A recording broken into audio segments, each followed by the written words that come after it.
여러분, 꿈과 현실 중에서 무엇이 중요합니까?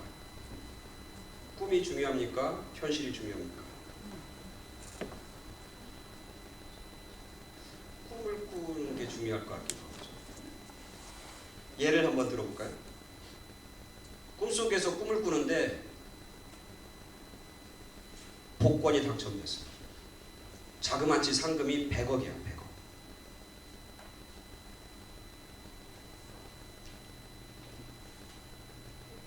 중요합니까? 의미가 있습니까? 아침에 일어나서 동네를 산책하다가 길가에서 10불을 주웠어. 꿈으로 100억을 꾼 거하고 길 가다가 10불을 발견하고 10불을 주운 거하고 둘 중에 여러분 선택하라면 뭘 선택하겠어요? 어떤 사람은 그래, 목사님 그래도 꿈꾼 대로 현실로 이루어질 줄 믿습니다. 저는 꿈을 선택합니다. 이럴 수 있지만 사실은 내 주머니에 있는 10불이 내 꿈의 100불보다 훨씬 소중하고 의미가 있는 거예요. 그죠?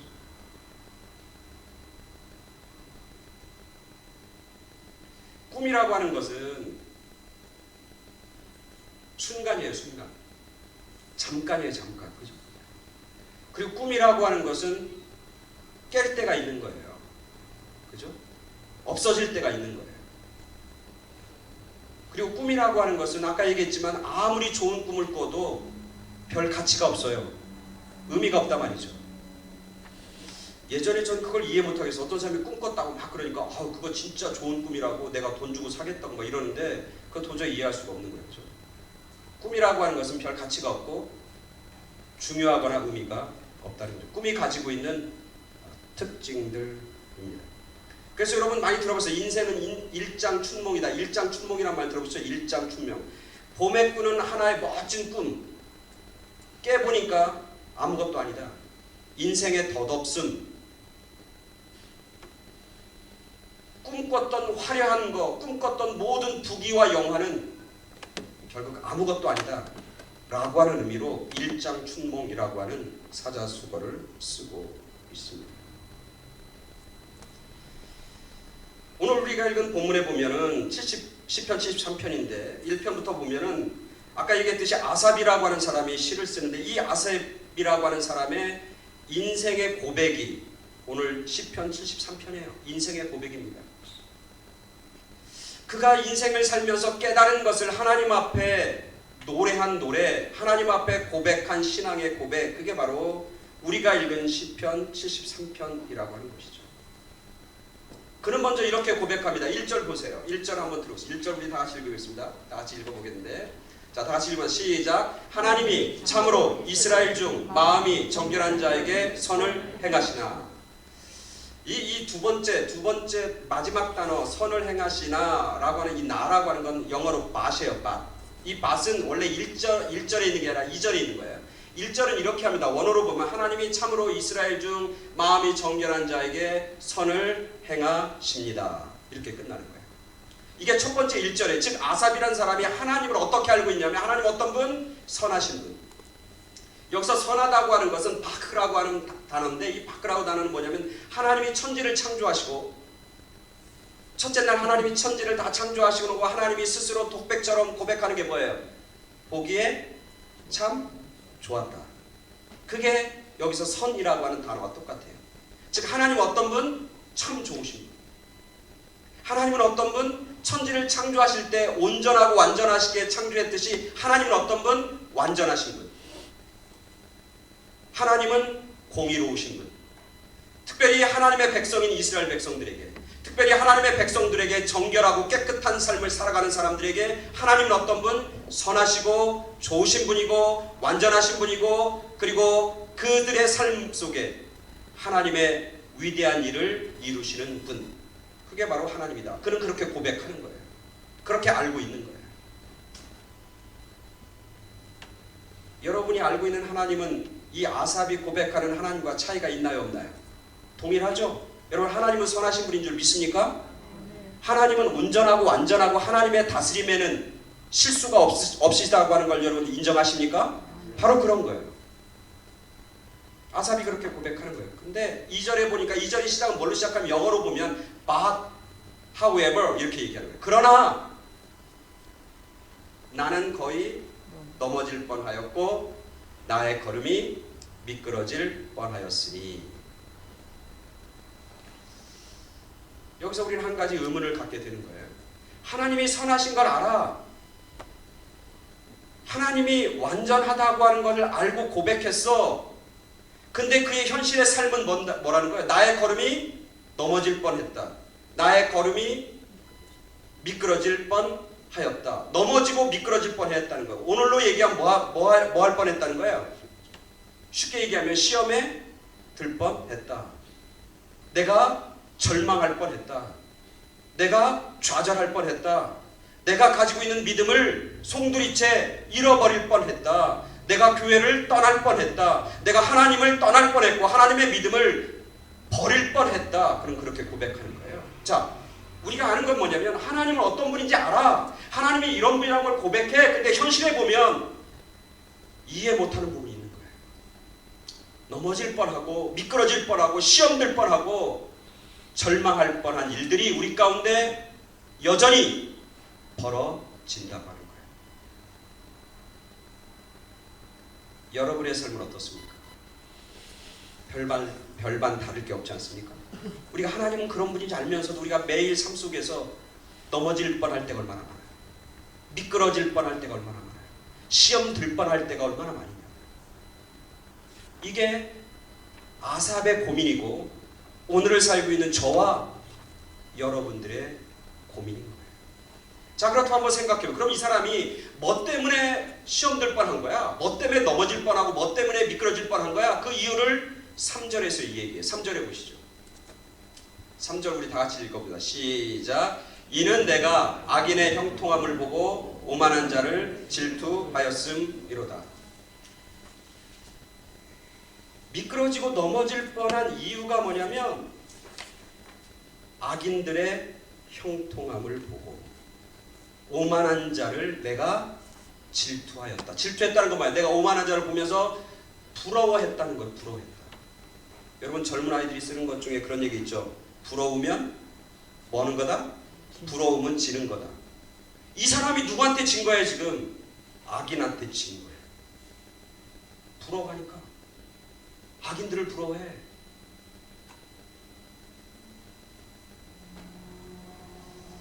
오늘 오늘 우리가 읽은 73장 3편에서 우리 제 눈에 띄는 건 뭐냐면 형통이라고 하는 단어예요.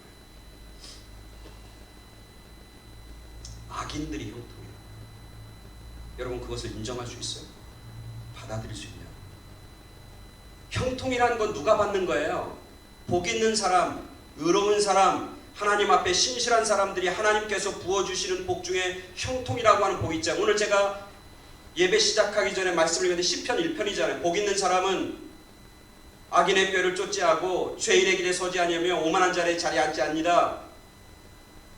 오직 여호와의 말씀을 즐거워하며 주야로 그 말씀을 묵상합니다. 그러면서 그 사람의 삶을 시냇가에 심은 나무라 비유하잖아요. 메타포 비유하잖아요. 그런 시냇가에 심은 나무가 철을 따라 열매를 맺으며 그 잎사귀가 마르지 않음 같으니 그가 하는 모든 행사가 뭐하다고? 형통하리로다. 그가 하는 모든 일이 형통하리로다. 그런 거 이게 맞는 거예요. 그죠?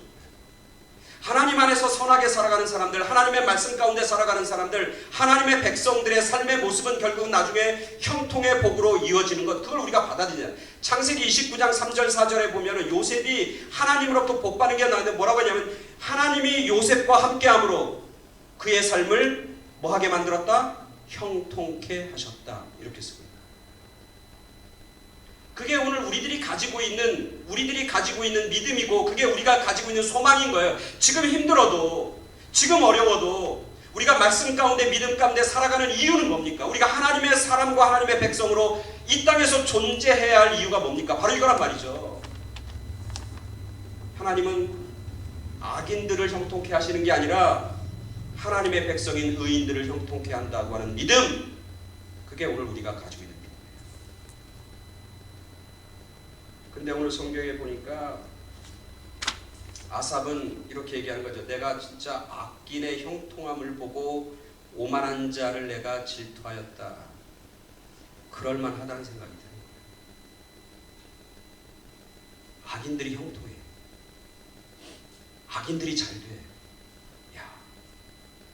그러면서 때로는 악인들을 부러워해. 여기서 악인은 하나님을 모르는 사람들, 세상 사람들, 그런 사람들을 의미하고, 또 하나님 말씀 중심이 아니라 자기의 이익과 유익 중심으로 살아가는 사람들, 그런 사람을 통틀어서 악인이라고 하는 거예요. 그러면서 자기는 시험에 들고 넘어질 뻔하였다. 근데 이건 아삽만의 그 현실이 아니라 오늘 살고 있는 저와 여러분들의 현실이에요. 우리들도 마찬가지잖아요. 이런 생각을 들 때가 한두 번이 아니잖아요. 그죠? 하나님은 선하신데 알고 있는데 기분이 나빠. 하나님이 선하시고 하나님은 참 좋은 분이신 걸 알고 있고 그렇게 난 고백하는데 괜히 막 화가 나. 하나님이 믿는 자들에게 사랑하시고 나와 함께 하시는 걸 알고 고백하는데도 미칠 것 같아. 막 화가 나고 미칠 것 같아. 왜? 악인이 잘 되고 형통하는 꼴을 보니까.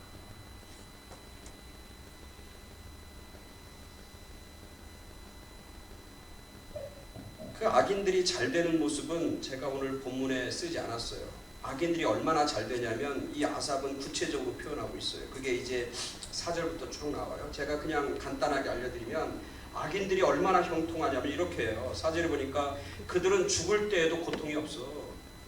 그리고 살아있을 때는 힘이 얼마나 강한지 몰라. 사람들이, 일반 사람들이 당하는 고난과 고통 그들에게는 없어. 재앙도 없어. 일이 술술술 풀리는 거예요. 어떤 고난과 어떤 재앙도 그들 가운데는 없어. 7절에 보니까 그들의 살이 포동포동하게 찌는 거예요. 그래서 그들의 눈이 싹 솟아나. 마르면 눈이 휑 하고 들어가잖아요. 근데 살이 찌니까 눈이 확 이렇게. 이 얘기를 읽는데 갑자기 왜 저는 북한에 있는 그 김씨 가족들이 생각나는지 몰라. 툭툭 살이 쪄갖고 눈이 푹 나오는 뭐 그런 거라는 거죠. 그러면서 뭐라면 이게 진짜 우리 마음에 와닿아요. 그들의 소득은 마음의 소원보다 많으며 그들이 돈을 버는데 기대한 것보다 훨씬 더 많이 버는 거예요. 그 악한 사람이. 그 악한 사람이 난 한 10억 벌면 좋겠어. 그런데 나중에 보니까 50억을 벌었어요. 이 악한 사람이 자기들이 기대하고 자기들의 마음에 소원, 나는 한 100억만 있으면 좋겠어. 그런데 나중에 보니까 한 500억 버는 거야.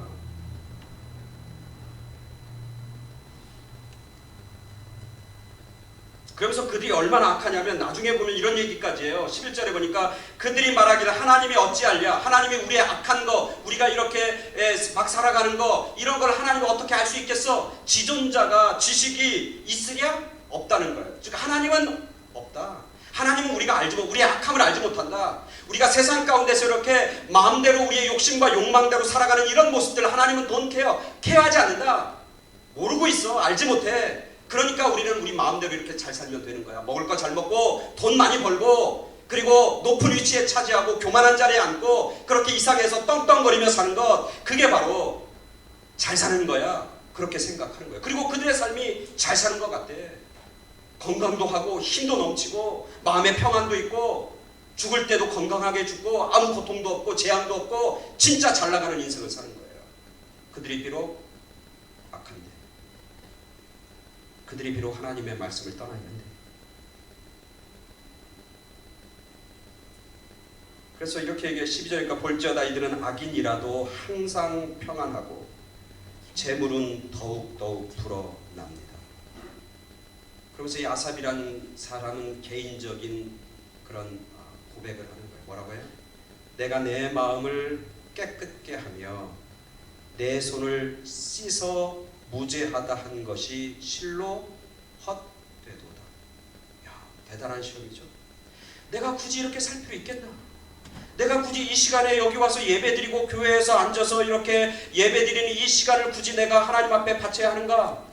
차라리 이 시간에 다른 거 하면 훨씬 더 나에게 유익이고 나에게 기쁨이고 내 경제적인 상황도 나아질 텐데 내가 굳이 뭐 말씀대로 살기 위해서 이렇게 고난받고 고통받고 내 성질도 죽이고 내가 정말 괴로워하면서 이렇게 살 필요 있겠나? 내가 손을 깨끗하게 씻는데 그 씻고 정결하게 살아가는 거 그게 참 어렵고 힘든데 내가 고민하고 고통 가운데 내가 그렇게 살아가는데 그렇게 살려고 몸부림치는데 그 몸부림이 과연 의미가 있는가? 라고 묻는 거예요. 그래서 이 마음이 드는 걸 가지고 뭐라고 하냐면 내가 넘어질 뻔하고 내가 미끄러질 뻔하였다. 그렇게 고백해요. 하나님의 존재에 대한 질문, 하나님이 정말 살아계신가? 라고 하는 질문, 하나님은 정말 공의로운 분인가? 하고 하는 질문, 하나님은 정말 선하고 좋은 분이라고 하는 그 질문을 이 아삽은 스스로 던지고 있는 거예요.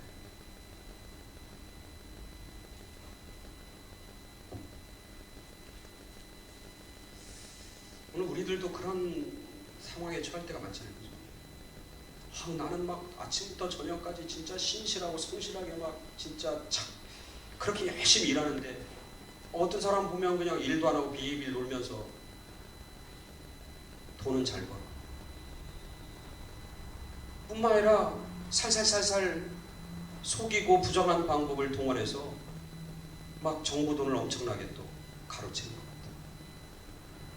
하나님, 내가 이렇게 정직하게 이렇게 열심히 산다는 게 의미가 있나요? 막 마음이 무너지고, 저 사람 제대로 신앙생활도 못하고 맨날 교회는 왔다 갔다 하는 것 같은데 마음의 중심은 맨날 자기 욕심, 자기 욕망, 자기 하고 싶은 대로 살면서, 그런데 이렇게 보니까 막 진짜 잘 되는 거예요. 그 집은 계획한 대로 척척척 일이 풀리는 거예요. 자녀들도 잘 되는 거예요. 경제적으로도 점점 나아지는 거예요. 근데 하나님을 두려워하진 않고 막 살아가.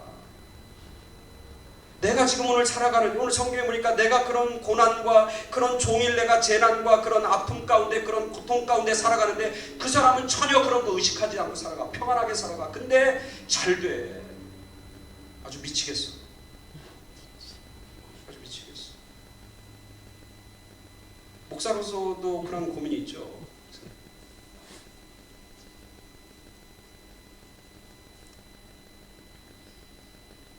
그렇게 그는 고민하고 묵상하다가 오늘 우리가 읽은 16절 넘어가면 후반절이 나와요. 16절에 이 문제가 왜 그런 거야? 이 문제가 왜 우리한테 벌어진 거야? 그럼 이걸 어떻게 해답을 찾아? 어떻게 돌파구를 찾을까? 고민하면서 이렇게 얘기해. 내가 어쩌면 일을 할까? 내가 어쩌면 일을 할까는 이런 악인들이 형통하는 거, 진짜 잘 되는 거, 뭐 하나 거리낌이 없는 거예요.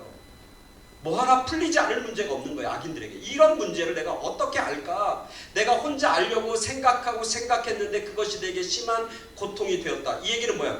스스로 이 문제를 스스로 해결했다? 해결하지 못했다? 해결하지 못했다. 생각하면 생각할수록 머리만 아파. 생각하면 생각할수록 마음만 답답해. 괴로워. 너무너무 괴로운 거야. 해답을 모르니까.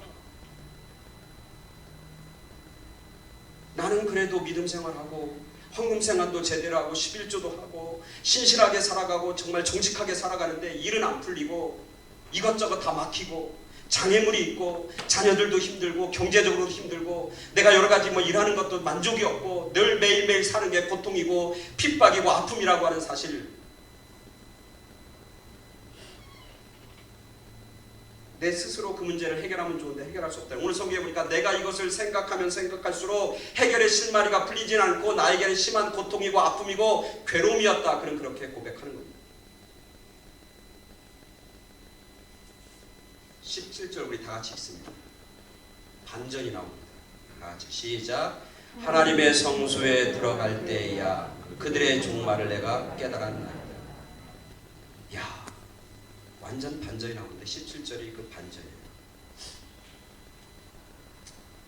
우리 한국말에는 그 단어가 없는데 원래 영어 성경과 원문에는 마침내, 마침내 이런 얘기, 마침내가 뭔지 알죠? 드디어 고민하고 고민하다가 마지막에 마침내 내가 하나님의 성소에 들어갈 때야 그들의 종말, 그들은 누구야? 악인들의 마지막 최후를 내가 깨달았다.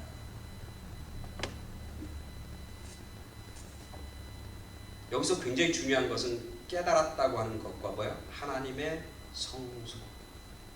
하나님의 성소는 뭐예요? 지금으로 하면 하나님의 성전이잖아요. 그죠? 예배당이잖아요. 하나님의 성소가 얘기하는 건 뭐예요? 하나님을 만나는 자리, 예배의 자리, 그죠? 기도의 자리, 말씀의 자리, 하나님과 함께 하는 자리, 그게 하나님의 성소란 말이죠. 우리가 하나님의 성소, 하나님을 만나고 하나님 앞에 기도하는 자리, 하나님의 말씀을 묵상하는 자리, 하나님 앞에 찬양하는 자리, 하나님 앞에 예배드리는 자리, 하나님과 함께 동행하는 그 자리, 그 하나님의 성소에 들어갈 때, 하나님께 가까이 나아갈 때, 말씀의 자리로, 기도의 자리로, 은혜의 자리로 가까이 나아갈 때, 그때야 내가 마침내 내 문제가 해결이 되어, 내가 이제까지 궁금했던 것, 그걸 내가 깨달게 되었다는 거예요. 여러분, 올 한해 하나님께 가까이 나아가는, 하나님의 성소에 들어가는 그런 여러분의 삶이 되기를 간절히 축원합니다. 하나님의 성소에 들어갈 때 그때 깨닫게 되는 거예요. 그때 문제가 해결이 되는 거예요. 그때 나의 의문이 풀리는 거예요. 내가 가지고 있는 모든 고난과 고통과 아픔이, 나의 퀘스천이 해결이 되는 거예요. 한 번에 하나님의 성소에 들어갈 때 내가 깨달은 거예요. 이 아삽이 깨달은 것을 가장 아주 드라마틱하게 보여주는 게 뭐냐면 20절이에요.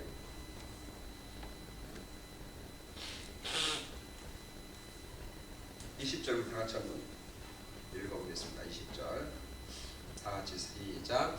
주여, 사람이 깬 후에는 꿈을 무시함같이 주께서 깨신 후에는 그들의 형상을 멸시하시리이다.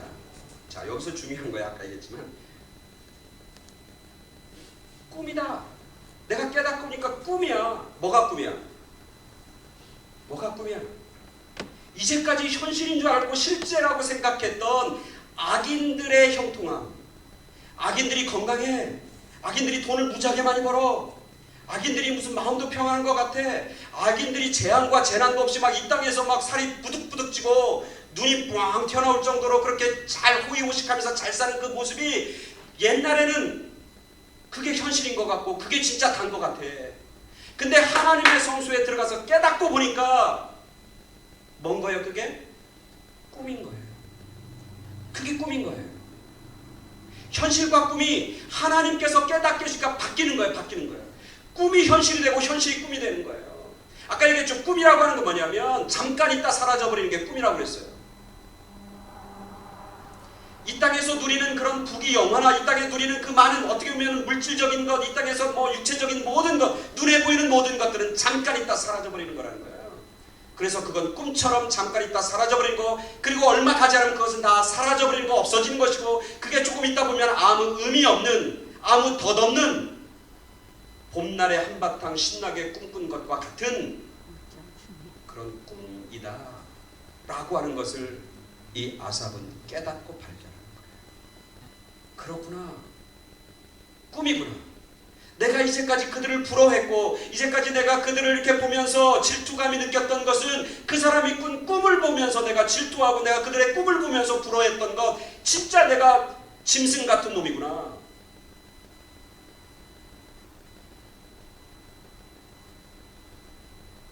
그래서 뭐라고 하냐면 우리가 읽은 21절 22절에 보면 그렇게 나오잖아요.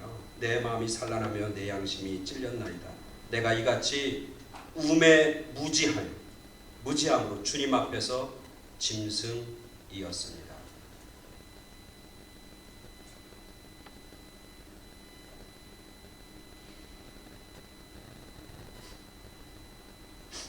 하나님이 깨닫게 하시면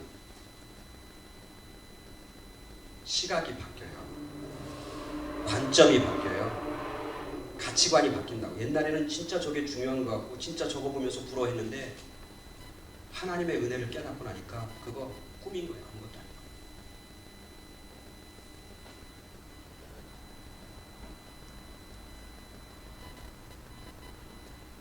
여러분, 마르코 폴로라고 하는 사람 아세요? 우리 세계사 속에서 배웠죠. 마르코 폴로. 이탈리아 사람인데 그 사람이 쓴 책이 뭐예요? 마르코 폴로가 쓴 동방 여행기. 동방 여행기란 말이죠. 이 마르코 폴로가 13세기 사람이에요. 이탈리아 사람인데 이 사람이 중국을 여행했잖아요. 동방 중국. 거기서 몇 년을 살면 한 17년 정도 살아요. 살고 고향으로 돌아와요. 그리고 나서 자기가 중국 동방에서 본 이야기들을 글로 쫙 썼다. 그게 동방여행기, 동방견문도 그 얘기예요.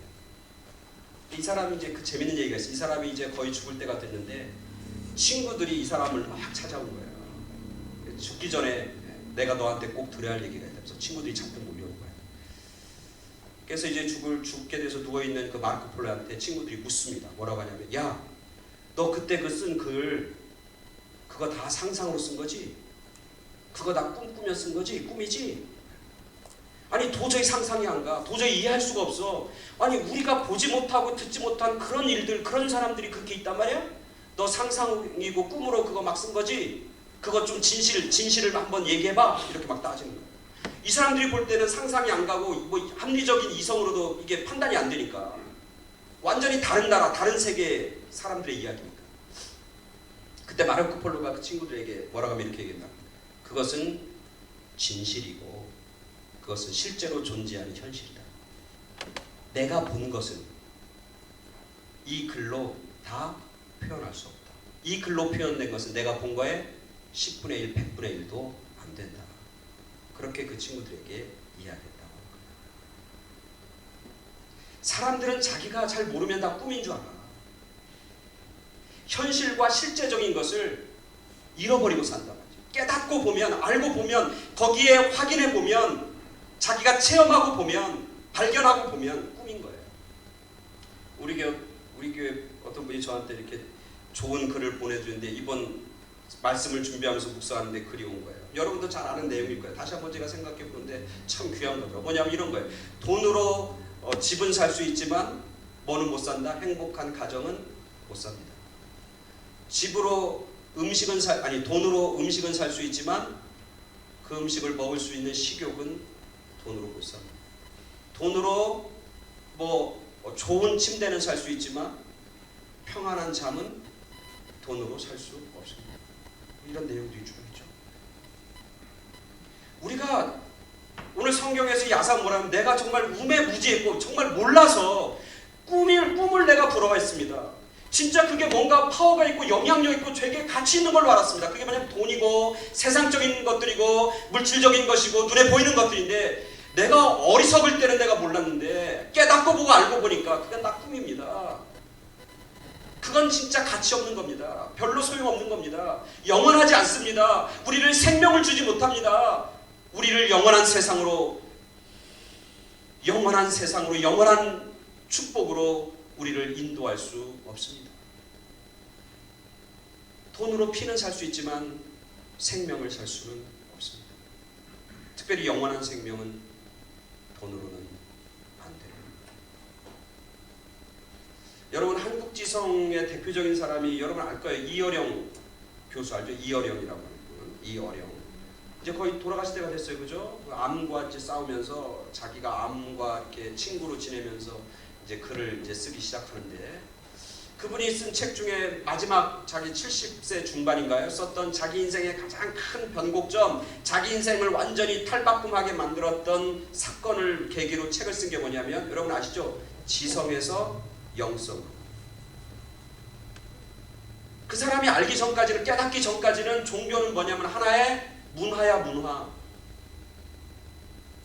많은 문화들 중에 한 부분이 종교라고 하는 거예요. 종교.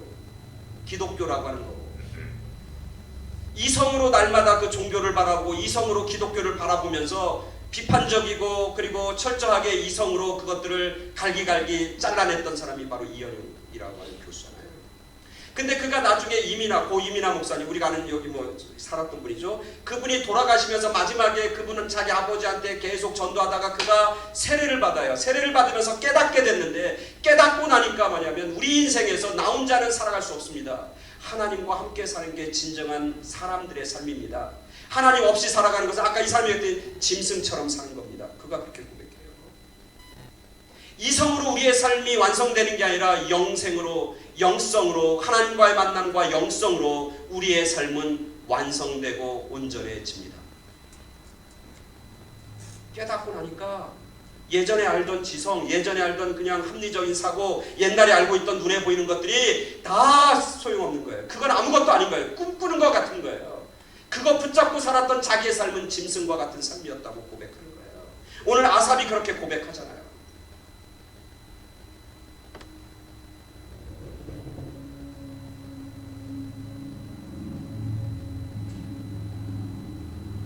이 아삽은 자기가 짐승 같았고 우매무지하고 몰라서 꿈을 부러워하고 꿈을 질투하고 꿈꾸는 악한 사람들의 그 꿈을, 그것 때문에 자기가 넘어질 뻔하고 미끄러졌다고 그는 고백하고 있는 것이죠. 그러면서 뭐라고 하냐면 꿈을 깨고 나니까 내가 항상 주와 함께하리. 주께서 내 오른손을 붙드셨나이다. 이게 진짜 현실이고 소중한 거예요. 하나님과 함께하고 하나님이 내 오른손을 꼭 붙잡고 동행하는 것, 이게 악인들이 누리는 그 어떤 것보다도 정말 소중하고 정말 귀한 것이었습니다. 깨닫게 되는 거예요. 24절에 계속 나오죠. 주님의 교훈, 24절에 보니까 뭐라고 해요? 주의 교훈으로 나를 인도하시고 주님의 말씀으로 나를 인도하시고 나중에는 내가 주님의 영광에 참여하는, 나를 주님의 영광으로 나를 영접하게 하십니다. 이게 얼마나 놀라운 거예요.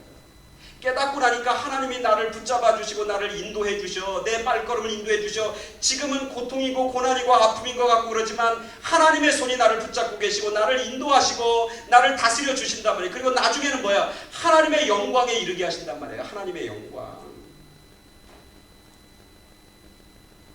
하나님의 영광, 하나님의 영광, 하나님의 은혜 가운데 나를 영접해 주시고 나를 그렇게 맞이해 줍니다. 그러면서 25절에 뭐라고 이렇게 고백하자면 하늘에서는 주의 누가 내게 있으며 땅에서는 주밖에 내가 사모하리 없나이다.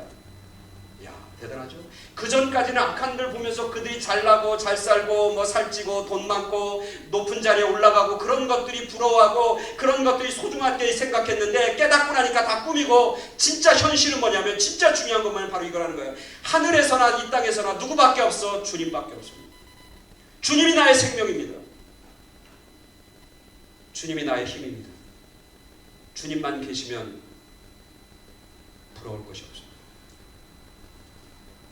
왜냐하면 그 주님이 나의 생명이 되시고 나의 인도자가 되어주시고 그 주님이 나를 영원한 생명 하늘나라로 인도해 주시니까 주님밖에 내가 사모할 사람이 누가 있겠습니까? 위대하고 놀라운 고백이잖아요. 그러면서 우리가 오늘 읽은 마지막, 오늘 28절이 다 같이 읽겠습니다. 이거 읽고 오늘 말씀을 마칩니다.